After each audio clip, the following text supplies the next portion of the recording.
आता बँकेची चुकी, त्यांच्या कर्मचाऱ्याची चुकी किंवा त्यांनी SOP फॉलो केली नसेल तर ती सगळी नुकसान भरपाई बँकांनी द्यायची आहे। आता असा RBIने नियम केला आहे। आता फक्त प्रॉब्लेम कुठे येतोय की आपण बँकांना सांगतो फ्रीज करा, फ्रॉड झालेला आहे, एका अकाउंटमधून दुसऱ्या अकाउंटला गेलं, दुसऱ्या तिसऱ्या अकाउंटला फ्रीज ते करतात, पण फ्रीज केल्यानंतर ते पैसे परत मिळण्याकरता वर्ष 2-2 वर्ष लागतात। ते डिफ्रीजिंगमध्ये प्रॉब्लेम आहे। तर त्या संदर्भात आम्ही आता RBIला विनंती करतोय की RBIने जर पोलिसांनी सर्टिफाय केलं तर त्यांनी तो अकाउंट डिफ्रीज केला पाहिजे आणि ते पैसे परत दिले पाहिजेत, अशा प्रकारे आपण सांगितलं। आता मुळामध्ये जे फ्रॉड होत आहेत ना, हे कसे होत आहेत की फिशिंगचे फ्रॉड्स आहेत। म्हणजे तुमचा OTP सांगा, तुमचा पिन कोड सांगा, अशा पद्धतीनं ते होत आहेत। त्यातही आपली जी 1945 आणि 1930 असे जे 2 नंबर आहेत, तर जे फिशिंगने होतात त्याच्यामध्ये SMS जातो आणि तो जो काही अकाउंट होल्डर आहे त्याला ते समजतं माझ्या ह्याच्यातनं गेले। त्यांनी ते समजल्याबरोबर जर 1930 आणि 1945 कुठल्याही नंबरवर केला तर आता आपल्याकडे इतकी ॲडव्हान्स सिस्टीम आहे, कारण आपण हे जे सेंटर ऑफ एक्सलन्स केलं आहे याच्यामध्ये सोशल मीडियाचे हँडल्स आपल्या याच्यावर आहेत, सगळ्या बँका आपल्याशी कनेक्टेड आहेत। पूर्वी आपल्याला ज्या गोष्टींकरता केंद्र सरकारच्या एजन्सीकडे जावं लागायचं ते आता आपल्याशी इंटिग्रेटेड आहे, त्यामुळे आपण ते पैसे लगेच थांबवू शकतो। यात प्रॉब्लेम कुठे येतो? प्रॉब्लेम जेव्हा लोक 4 तासांनी 5 तासांनी कंप्लेंट करतात त्यावेळी अनेकदा हे गुन्हेगार भारताच्या बाहेरच्या अकाउंटला ते ट्रान्सफर करतात आणि मग आपल्याला आणि अशा राज्यामध्ये अशा देशामध्ये जातात, भारताच्या बाहेर गेलं तरी हरकत नसते, पण अशा देशात नेतात की ज्या देशाशी आपली ट्रीटी नाही आहे आणि मग तो प्रॉब्लेम होतो। म्हणून आपला आता आपण बघितलं असेल की अवेअरनेस हा खूप मोठ्या प्रमाणात केंद्र सरकार आणि राज्य सरकारने सुरू केला आहे। आपण बघितलं असेल तर आता आपण कोणालाही फोन लावला तर आपल्याला डिजिटल अरेस्टची ॲड ऐकावी लागते, पिन कोणाला देऊ नका म्हणून ॲड ऐकावी लागते।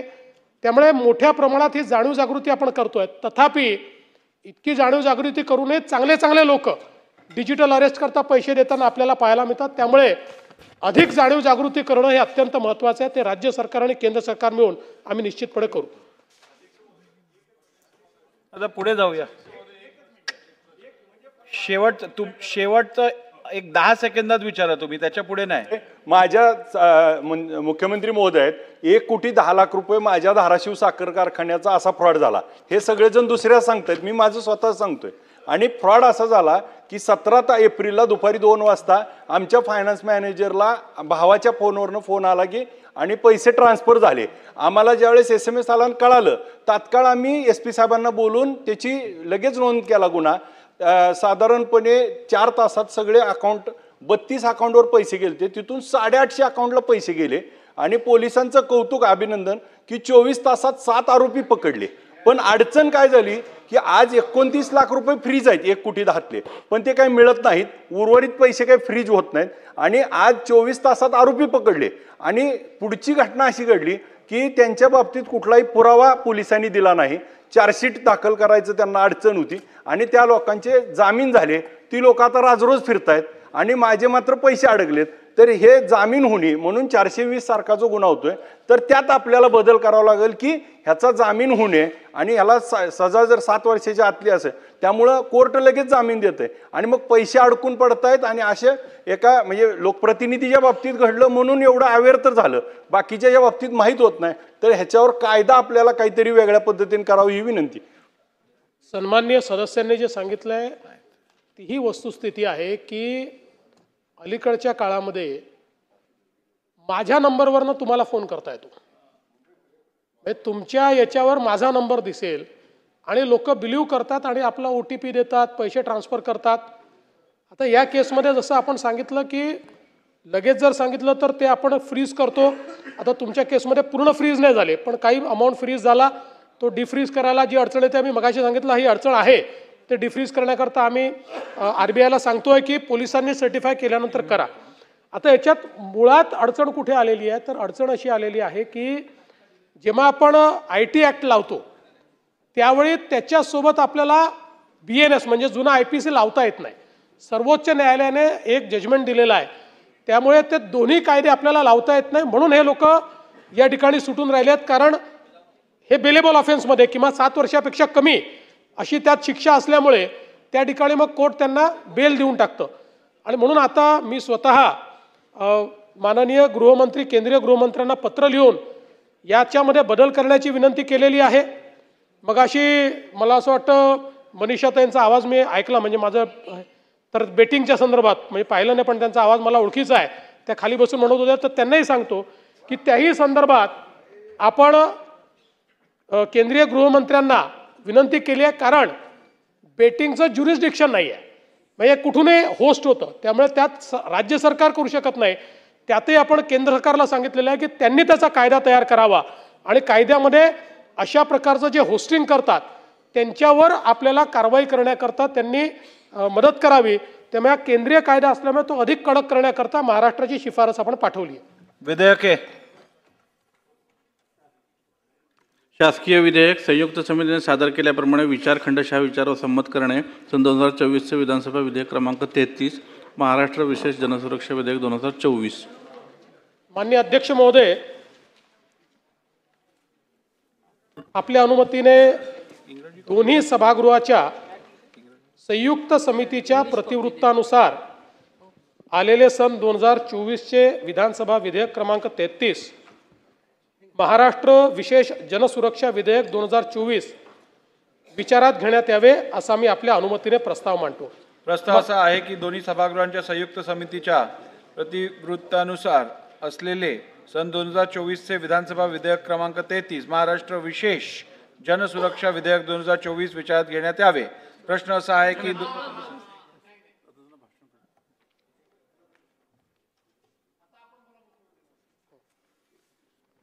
महोदय, दोन्ही सभागृहाच्या संयुक्त समितीच्या प्रतिवृत्तानुसार असलेले सन 2024चे विधानसभा विधेयक क्रमांक 33 महाराष्ट्र विशेष जनसुरक्षा विधेयक 2024 संमत करावे असा मी आपल्या अनुमतीने प्रस्ताव मांडतो.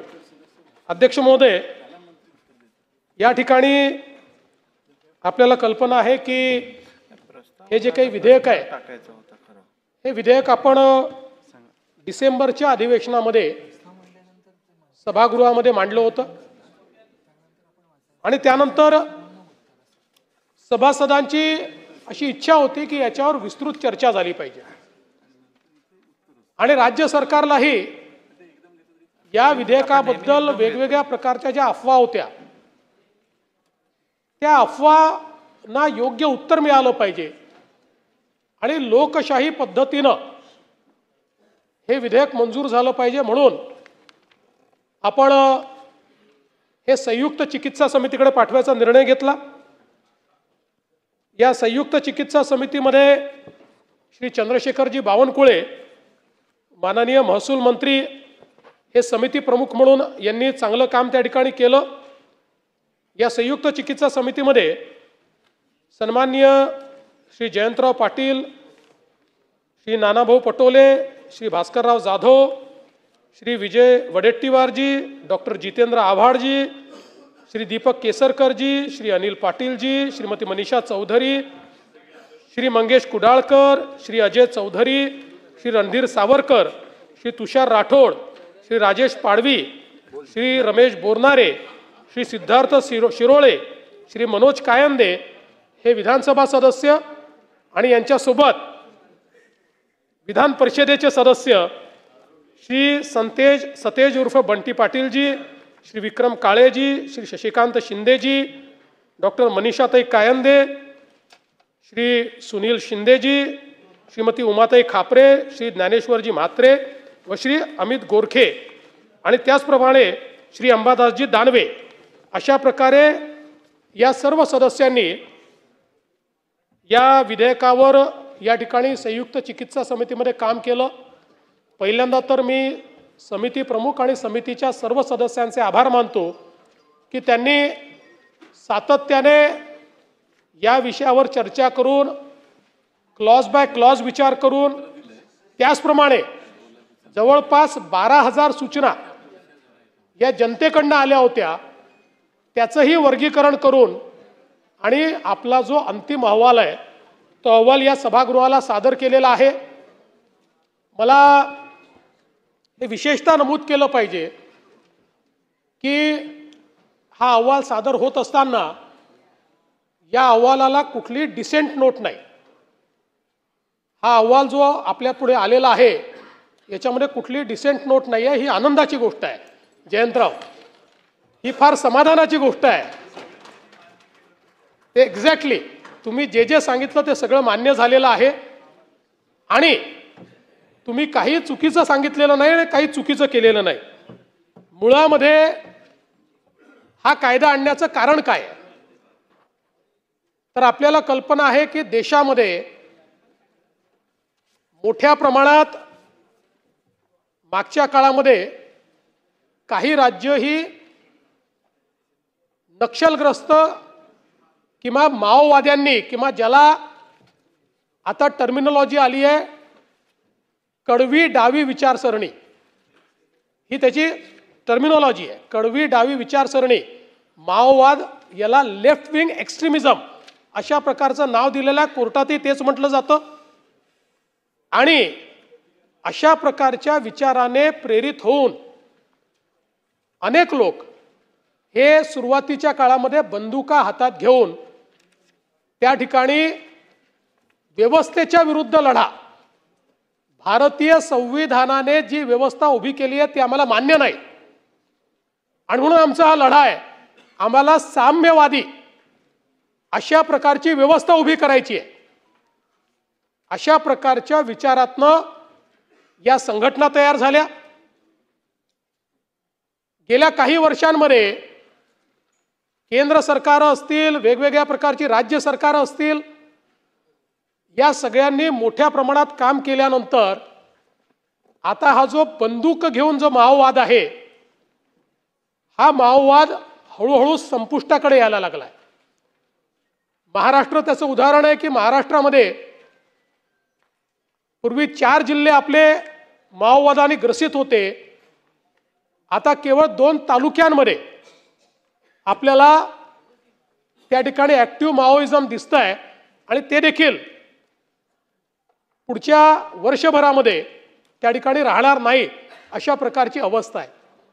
पण त्याच वेळी याचं दुसरं स्वरूप हे तयार व्हायला सुरुवात झाली ज्यावेळेस ऍक्टिव्ह मिलिटंट्स मिळत नाहीत त्यावेळी पॅसिव्ह मिलिटंट्स तयार करायचे आणि म्हणून यातनं मोठ्या प्रमाणात जनसंघटना ज्यांची नावं पाहिल्यानंतर आपल्याला असं वाटतं की ही लोकशाही वाचवण्याकरता तयार झालेल्या संघटना आहेत, पण त्या संघटनांची कारवाई पाहिल्यानंतर ते लोकशाही मानत नाहीत आणि त्या संघटना भारताचं संविधान देखील मानत नाहीत. आणि म्हणून मी आपल्याला या ठिकाणी निदर्शनास आणून देऊ इच्छितो की ही जी माओवादी भारतीय कम्युनिस्ट पार्टी माओवादी जी आता बॅन संघटना आहे, केंद्र सरकारने बॅन केलं आहे आणि सगळ्यांचं त्या ठिकाणी बॅन आहे, याच्या सगळ्या ऑफशूट आहेत, यांचं हे संविधान आहे. हे संविधान काय सांगतं? हे संविधान सांगतं मार्क्सवादी लेनिनवाद माओवाद इनकी गतिविधियों को सभी क्षेत्र में इसके विचारों का मार्गदर्शन करने वाला विचारात्मक आधार क्रांति के एक अंग के रूप में भारतवर्ष में नवजनवादी क्रांति को आगे बढ़ाना तथा उसे पूरा करना है. पार्टी का अंतिम लक्ष्य अधिकतम साम्यवादी व्यवस्था की स्थापना है. यह नवजनवादी क्रांति सशस्त्र कृषि क्रांतिकारी युद्ध अर्थात दीर्घकालीन लोक युद्ध जिसका केंद्रीय कार्यभार इलाकावार सत्ता दखल करना और उसके जरिए आगे बढ़ना यह होगी.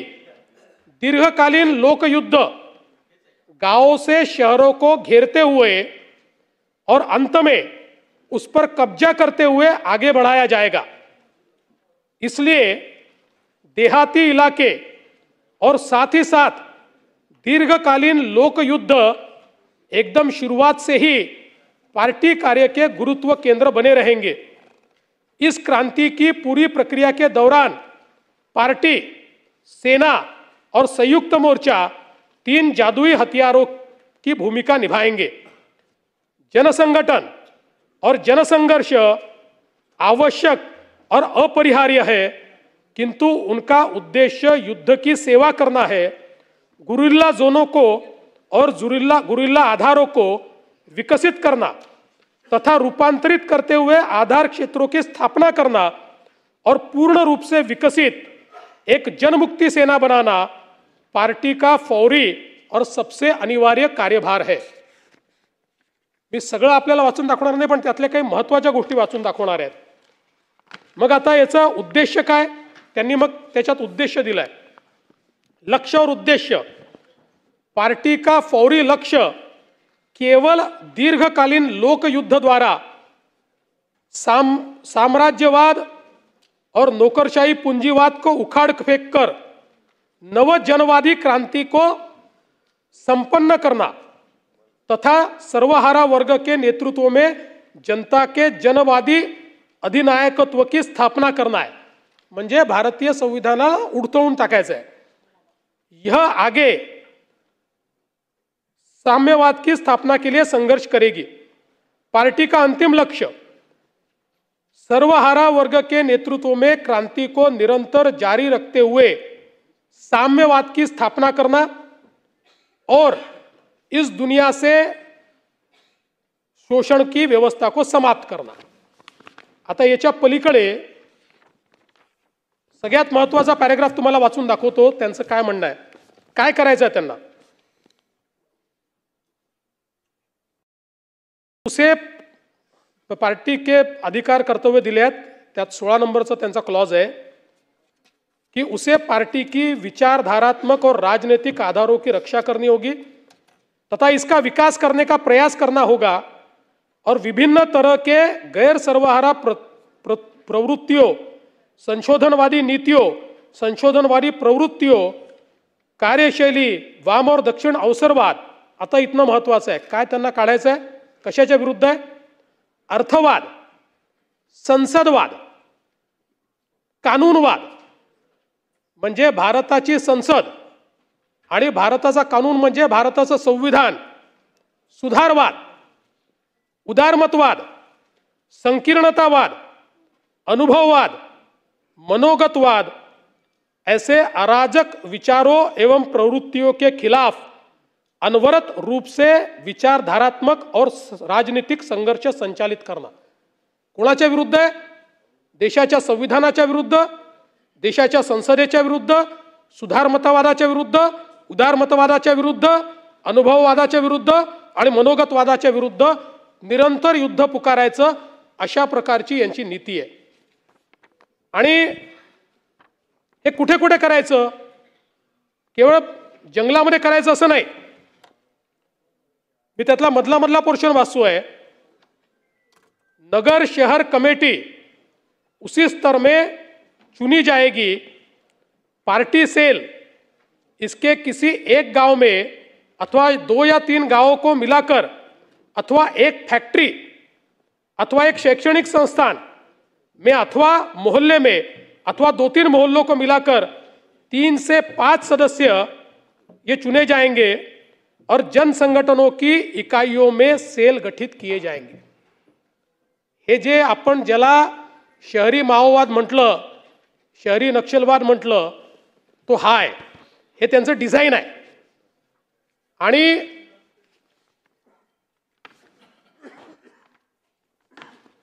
याच्यामध्ये कार्यप्रणाली काय, पार्टी शुरू से ही सेना पर पूर्ण नियंत्रण करेगी। चूंकि पार्टी क्रांति की संपूर्ण राजनीतिक रणनीति और कार्यनीति का निर्धारण करती है, इसलिए यह अपने सामने दीर्घकालीन लोक युद्ध के विकास के स्तर को ध्यान में रखते हुए सेना के भीतर पार्टी संगठनों और कार्यप्रणाली और उनके रूपों को भी निर्धारित करेगी। आणि जन संगठनों की कार्यकारिणी कमेटियों में पार्टी फ्रैक्शन गठित किए जाएंगे। वास्तविक जनसंघटन म्हणजे हे जे ज्या संघटना आपण बॅन करा म्हणतोय त्या संघटना म्हणजे जनसंघटन म्हटलेलं आहे.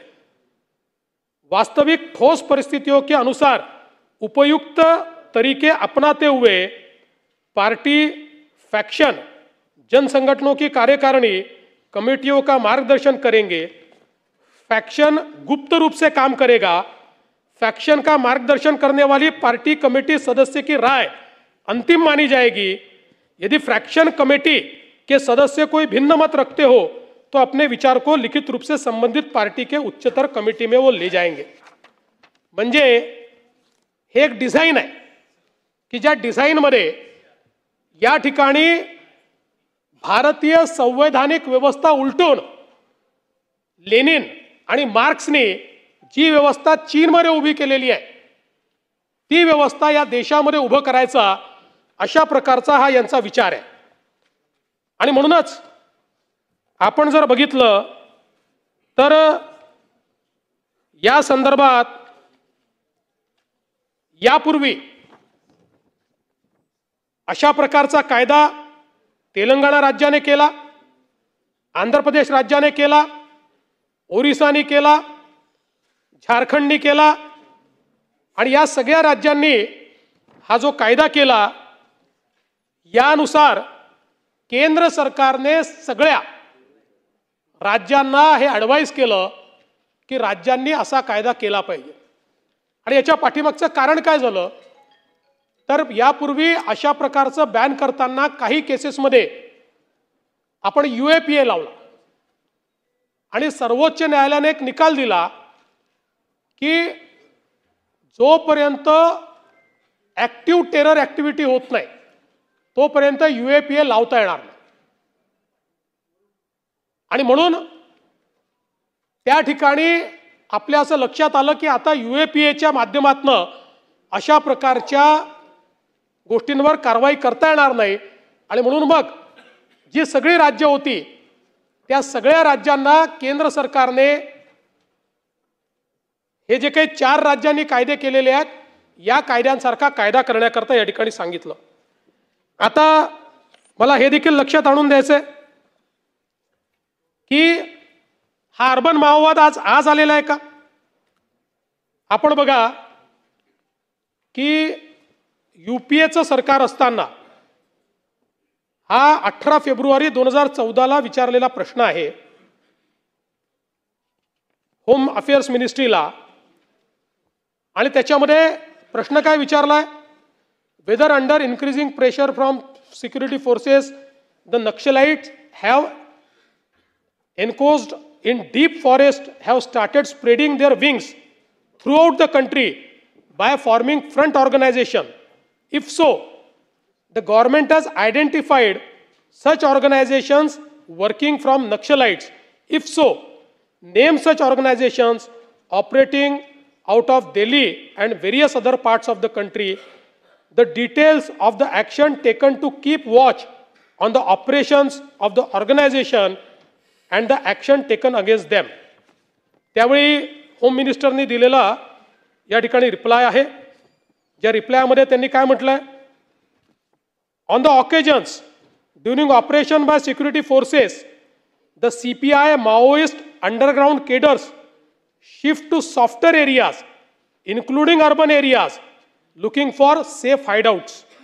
On such occasions, the overground front organizations provide safe hideouts to armed cadres. The front organizations also facilitate procurement of supplies to the Maoist war machinery. They also initiate legal action on various issues to slow down the enforcement regime. They also adapt at the dissemination of propaganda and disinformation to demonize the state and security forces.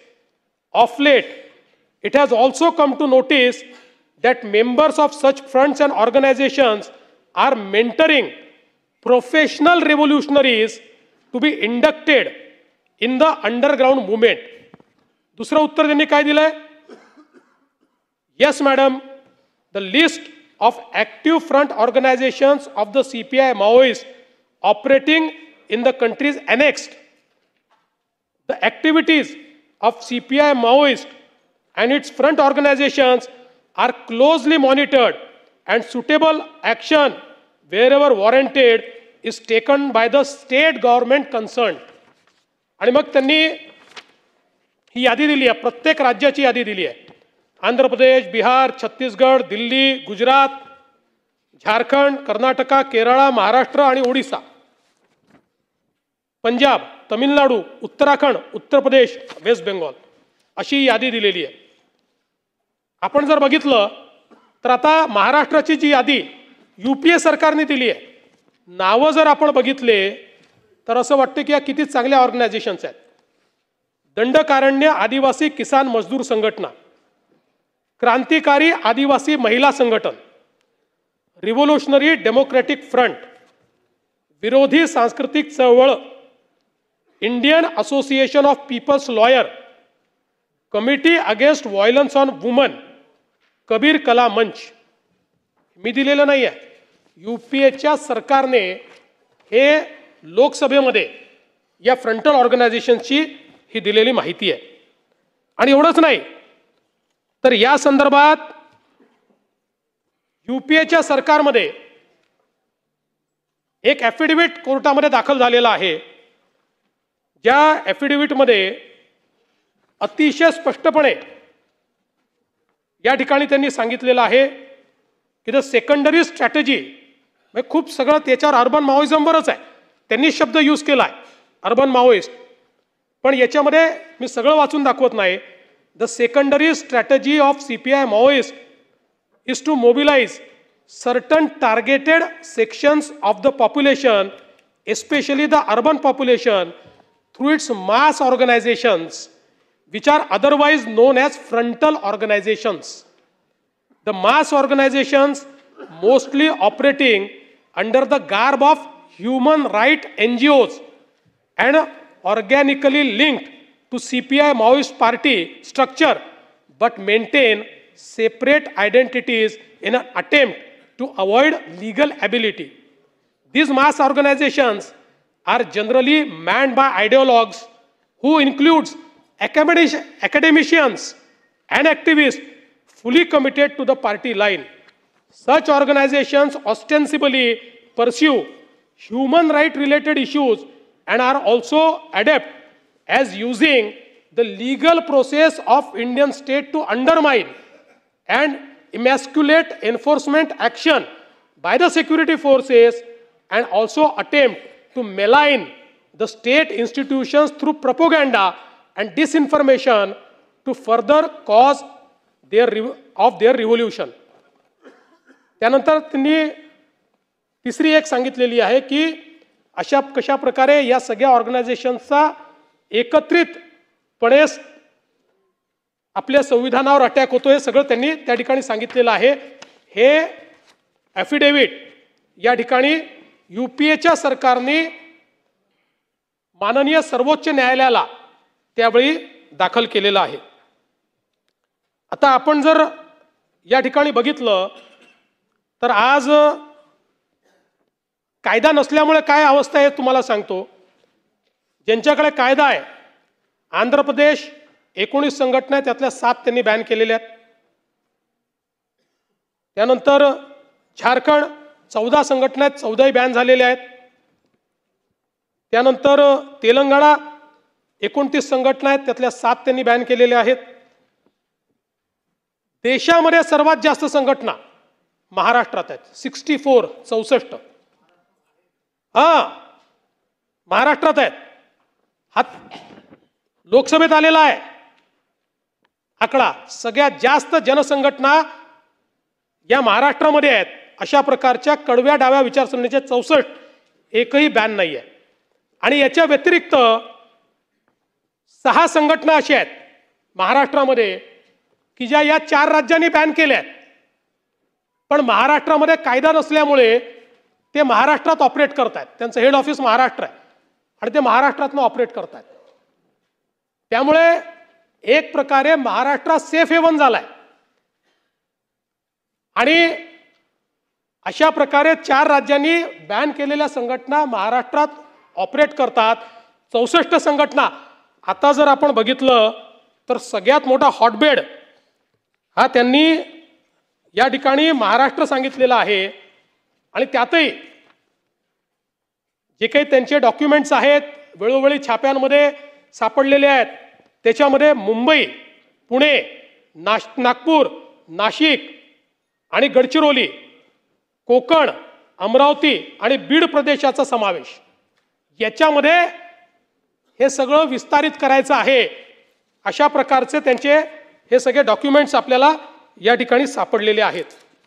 आणि म्हणूनच हा जो काही कायदा आपण या ठिकाणी करण्याचा प्रयत्न करतो आहोत, अशा प्रकारे आता जेव्हा गडचिरोली सारख्या ठिकाणी ॲक्टिव्ह केडर संपताय त्याच वेळी पॅसिव्ह अशा प्रकारे भारतीय संविधानाच्या विरुद्ध चीड निर्माण करायची, लोकांचं ब्रेन वॉश करायचं, जसं ISI किंवा ISIS हे रॅडिकलायझेशन करतं, हे वेगळ्या प्रकारचं रॅडिकलायझेशन आहे. आणि याच्यामध्ये जे ॲफिडेव्हिट मी वाचलं त्यात त्यांनी डिटेलही दिले आहेत. चांगल्या चांगल्या प्राध्यापकांचं ब्रेन वॉश करतात,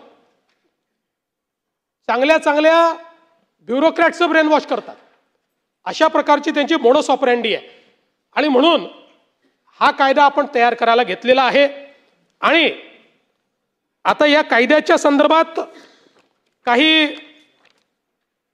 लोकांच्या मनामध्ये संभ्रम आहे. पहिल्यांदा तर या कायद्यामध्ये इंडिव्हिज्युअलला अटकच करता येत नाही, कोणालाही व्यक्तीला डायरेक्ट अटक करता येत नाही. जेव्हा एखादी संघटना बॅन होते, बॅन झालेल्या संघटनेचा जर तो सदस्य असेल तरच त्याला अटक करता येते. त्यामुळे हे जे काही सांगितलं तर सरकारच्या विरोधात बोलतात म्हणून आम्ही अटक करून टाकू, विरोधाचा आवाज दाबण्याकरता, हे कुठेही या कायद्यात नाही, असं करता येत नाही. नाही, असं करताच येत नाही. आणि असं करायचा प्रयत्न केला तर असा कायदा टिकूही शकत नाही. दुसरं, आपण जर बघितलं असेल तर या कायद्याने सगळ्यात मोठं मेकॅनिझम काय उभं केलं आहे? सगळ्यात मोठं मेकॅनिझम हे आहे की एखादी संघटना अशा प्रकारचं काम करते असं लक्षात आल्यानंतर राज्य सरकारला किंवा पोलीस जो काही यंत्रणा आहे त्या यंत्रणेला ते नोटिफाय करावं लागेल आणि एका प्राधिकरणाकडे जावं लागेल. प्राधिकरणात कोण आहे? हायकोर्ट जज, डिस्ट्रिक्ट जज आणि PP अशा 3 जणांचं प्राधिकरण आहे. या प्राधिकरणापुढे जाऊन हे सगळे पुरावे मांडावे लागतील आणि त्यांनी हे पुरावे बरोबर आहे असं जर सांगितलं तरच नोटिफिकेशन काढता येईल, आणि नोटिफिकेशन काढलं तरच मेंबरवर कारवाई करता येईल. म्हणजे हा पहिला कायदा असा आहे की ज्या कायद्यामध्ये एखाद्याला दोषारोप ठेवायच्या आधी किंवा एखाद्याला पकडायच्या आधी पहिले आपण न्यायालयाकडे चाललो आहे, पहिले न्यायालयाची परवानगी घेतोय, न्यायालयीन व्यवस्थेची परवानगी घेतोय की बाबा हे बघा आमच्याकडे पुरावे आहेत, आणि त्या पुराव्याच्या आधारावर जर त्यांना वाटलं की पुरावे बरोबर आहेत तर ते परवानगी घेतील, तर नोटिफिकेशन कन्फर्म होईल. नोटिफिकेशन कन्फर्म झालं तर पुढची कारवाई काय? तर मग बँड ऑर्गनायझेशन, जसं सिमी बॅन झाली मागच्या काळामध्ये.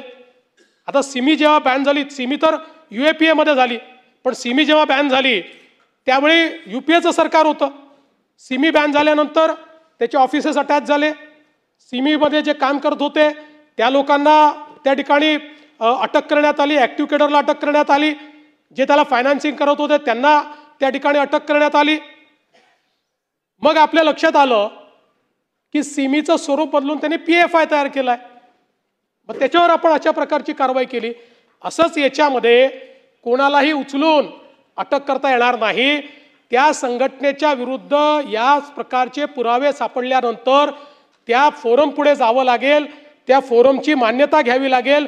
ती मान्यता घेतल्यानंतर त्यांनी मान्यता दिली तरी कारवाई करता येईल, आणि त्यांनी मान्यता दिल्यानंतर 1 महिन्यापर्यंत त्या संघटनेला मुभा आहे की ते हायकोर्टात जाऊ शकतात.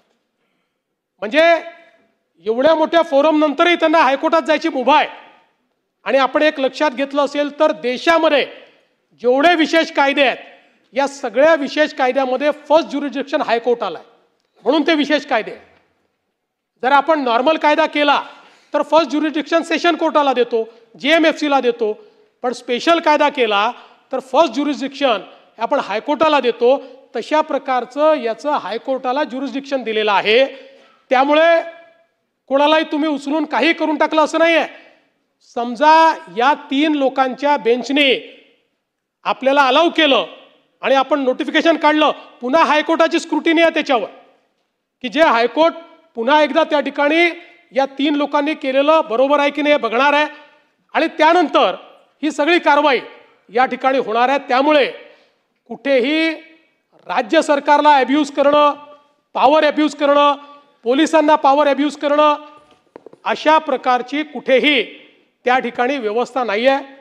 अतिशय बॅलेन्स्ड अशा प्रकारचा कायदा केलेला आहे. आणि मी हे सांगतो आणि दाव्याने सांगतो, इतर 4 राज्यांमध्ये जो कायदा केला आहे त्यापेक्षा प्रोग्रेसिव्ह कायदा आपला आहे. इतर 4 राज्यांमध्ये इतका लिवे दिलेला नाही आहे. पण आपण, कारण आपल्याला कोणाला त्रास देण्याकरता कायदा करायचा नाही आहे, पण भारताच्या संविधानाच्या विरुद्ध आपल्याच लोकांना जे लोक ब्रेनवॉश करतायत त्यांच्यावर कारवाई करणं ही आपली काळाची गरज आहे. आणि म्हणून आणि आत्ता एक्झिस्टिंग कायदे अशा प्रकारची जागा त्या ठिकाणी आपल्याला देत नाही आहेत. मागच्या काळामध्ये काही लोकांनी सांगितलं की पत्रकारांनी तुमच्या विरोधात लिहिलं तर तुम्ही त्यांना पकडाल. मग आम्ही पत्रकारांच्या सोबत संघटनांना बोलवलं आणि त्यांच्यासमोर आम्ही AG साहेबांना बसवलं, लॉ सेक्रेटरीला बसवलं, सगळ्यांना बसवलं आणि त्यांना सांगितलं तुम्ही विचारा यांना प्रश्न, क्लॉज बाय क्लॉज प्रश्न विचारा. आणि त्यांचंही समाधान झालं की कुठल्याही पत्रकारावर कारवाई करता येत नाही, कुठल्याही राजकीय नेत्यावर कारवाई करता येत नाही आणि ज्यांच्यावर कारवाई करायची त्यांच्यावरही कारवाई ही थर्ड फोरमनी, ज्याच्यामध्ये जजेस आहेत त्या फोरमनी मान्यता दिल्यानंतरच ती करता येते. अशा प्रकारची कारवाई झाल्यामुळे मला असं वाटतं की याबद्दलचे सगळे संभ्रम आणि याच्या पाठीमागची भूमिका, आणि मी पुन्हा सांगतो की ही काही आमची राजकीय भूमिका नाही, ही भूमिका सक्सेसिव्ह गव्हर्नमेंटने मांडलेली आहे. आणि हे जे 4 कायदे झाले, कुठे TDPचं सरकार आहे, कुठे काँग्रेसचं सरकार आहे, कुठे आपल्या पटनायक साहेबांचं सरकार आहे. त्यामुळे देशाच्या व्यवस्थेवर घाला घालणारे लोक ज्यावेळी असतात आणि त्यांच्या विरुद्ध कारवाई करायची असते त्यावेळी कडक कायदे करावेच लागतात, त्याशिवाय होत नाही. आता शेवटी आपण मोकोकाचा कायदा केला. मोकोकाच्या कायद्यामध्ये मला सांगा तुम्हाला डिस्ट्रिक्ट कोर्टात जाता येतं का? मोकोकाच्या कायद्यामध्ये तर त्या ठिकाणी आपण ज्युडिशियल इंटरव्हेन्शन ठेवलं नाही आहे, वरिष्ठ अधिकारी पोलिसचाच मान्यता देतोय. पण इथे असं नाही केलं आपण. या ठिकाणी आपण थर्ड पार्टी ठेवलेली आहे, इंडिपेंडंट पार्टी ठेवली आहे की जी या संदर्भातला निर्णय देणार आहे. म्हणून माझी या सभागृहाला विनंती आहे की या कायद्याचा कुठलाही दुरुपयोग होणार नाही, ती करण्याची आमची मानसिकता नाही. हा कायदा देशाच्या सुरक्षिततेकरता, महाराष्ट्राच्या सुरक्षिततेकरता आणि भारतीय संविधानाच्या संदर्भात जे युद्ध पुकारू इच्छितात त्यांच्या विरुद्ध तयार केलेला कायदा आहे. आणि म्हणून या कायद्याला, या बिलाला या सभागृहाने एकमताने मान्यता द्यावी अशा प्रकारची मी आपल्याला विनंती करतो.